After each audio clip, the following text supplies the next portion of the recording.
नमस्कार, मैं रीमा प्रसाद। NEET case में सम्राट चौधरी यानी बिहार के गृह मंत्री, बिहार के डिप्टी सीएम कुछ जल्दी ही नहीं जाग गए। मतलब डीजीपी से लेकर तमाम अधिकारियों को तलब कर लेना, ये क्या संकेत दे रहा है कि मतलब सम्राट चौधरी को भी लग रहा है कि लोग जो चीख चीख कर सवाल पूछ रहे हैं और हर दिन बता रहे हैं कि अधिकारी कहां कहां पे गलत है और किसको बचाने की कोशिश कर रहे हैं, तो अब जाकर सम्राट चौधरी की नींद खुली है। बिहार सरकार की इतनी किरकिरी हो जाने के बाद वो बिहार सरकार जो बार बार दावा ये करती है कि हम तो महिलाओं के लिए हर कदम उठाते हैं, लेकिन जब महिलाओं पे बनी, जब किसी बच्ची के साथ कोई दुर्व्यवहार हुआ, कोई दरिंदगी हुई और लोग शुरुआती वक्त से शक जाहिर करते रहे, तो सरकार ने खानापूर्ति के नाम पर, सम्राट चौधरी ने खानापूर्ति के नाम पर बस एसआईटी का गठन कर दिया और उसके बाद फिर सो गए। तो अब जाकर नींद खुली है और नींद इस तरीके से खुली है कि अब सीआईडी की एंट्री हो चुकी है इस पूरे मामले में और दोनों ही टीमें यानी एसआईटी और सीआईडी मिलकर संयुक्त रूप से इस पूरे केस को जांच करने वाली है। यानी सरकार के जहन में भी ये सवाल अब है, वो भी ये जानना चाहती है, चाहे वो प्रेशर के जरिए या जिस तरीके से, कि लोग इस मुद्दे पर चुप नहीं बैठेंगे। लोग तब तक सवाल पूछेंगे जब तक नीट छात्रा को इंसाफ न मिल जाए। और ये सिर्फ नीट छात्रा की लड़ाई तो है ही नहीं, मैं शुरुआती वक्त से आप सबके सामने कहती हूँ, ये तो उन तमाम हजारों लड़कियों, लाखों लड़कियों की है जो अपने सपने को पूरा करने के लिए पटना या फिर पटना के अलावा बिहार के अलग अलग हिस्सों में पढ़ाई करती हैं।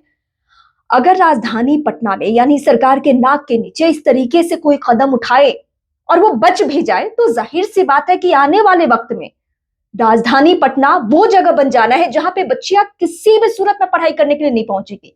और सिर्फ इस घटना के बाद से ही जो बच्चियों की स्थिति है, जो बिहार की लड़कियों की स्थिति है, वो राजधानी पटना के किसी भी हॉस्टल में नहीं रहना चाहती है।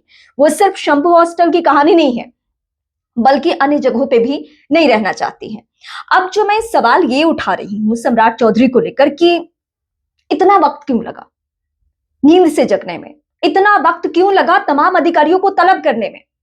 डीजीपी की निगरानी में ये जांच प्रक्रिया आगे बढ़ेगी, तो अब से पहले किसकी निगरानी में ये जांच प्रक्रिया आगे बढ़ रही थी?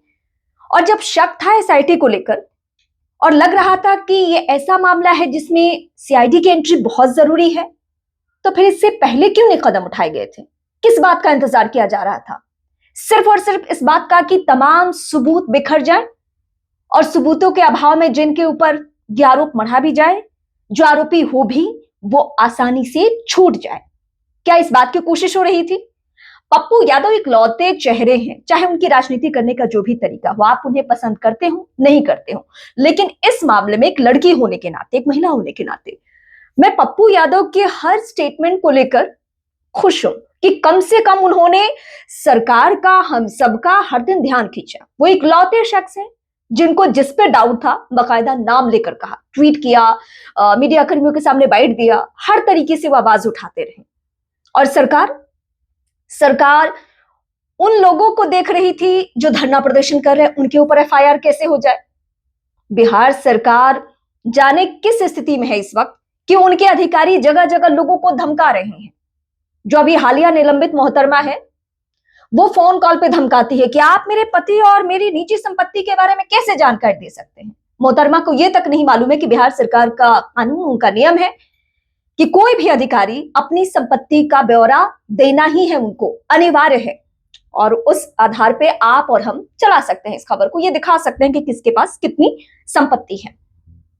तो सम्राट चौधरी जी, अब आप जब नींद से जाग गए हैं तो जरा सुन लीजिए आपके अधिकारियों ने क्या क्या किया है। सबसे पहले तो बच्ची सहज हॉस्पिटल पहुंचती है। वहां पे उस डॉक्टर को मालूम था, डॉक्टर सहजानंद को, कि उस बच्ची के साथ क्या हुआ है।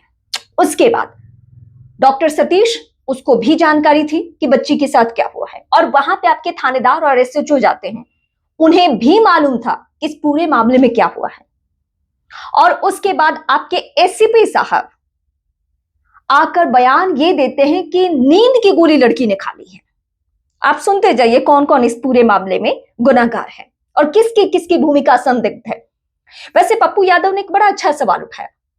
उन्होंने कहा कि क्या एक एसएचओ की, एक थानेदार की इतनी हैसियत है, इतना रुतबा है, इतना पावर है कि कोई मामला संदिग्ध लग रहा हो और उस मामले में वो इस तरीके से जांच करे कि हाँ लड़की ने नींद की गोली खा ली है।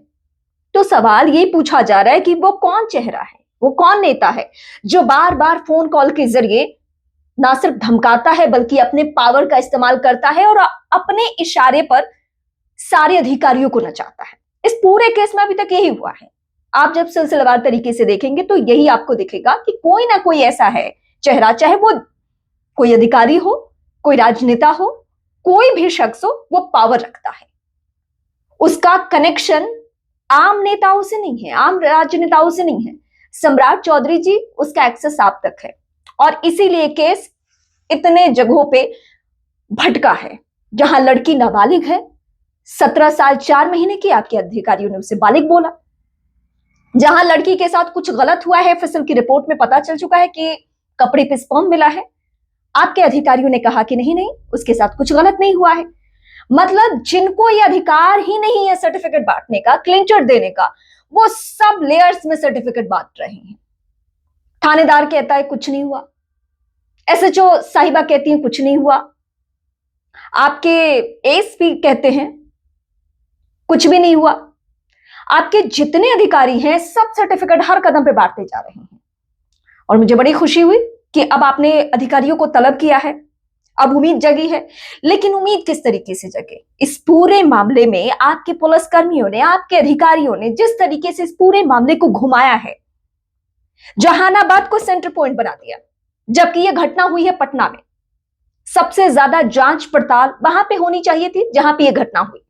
वहां के इर्द गिर्द के लोगों को, चाहे वो हॉस्टल मालिक हो, हॉस्टल संचालक हो, या फिर और संदिग्ध लोग जिनका आना जाना हो, उन सबकी गिरफ्तारी, उन सबसे पूछताछ होनी चाहिए थी। लेकिन नहीं, किससे पूछताछ की गई कि लड़की ने एक पेमेंट किया है एक मेडिसिन को लेकर।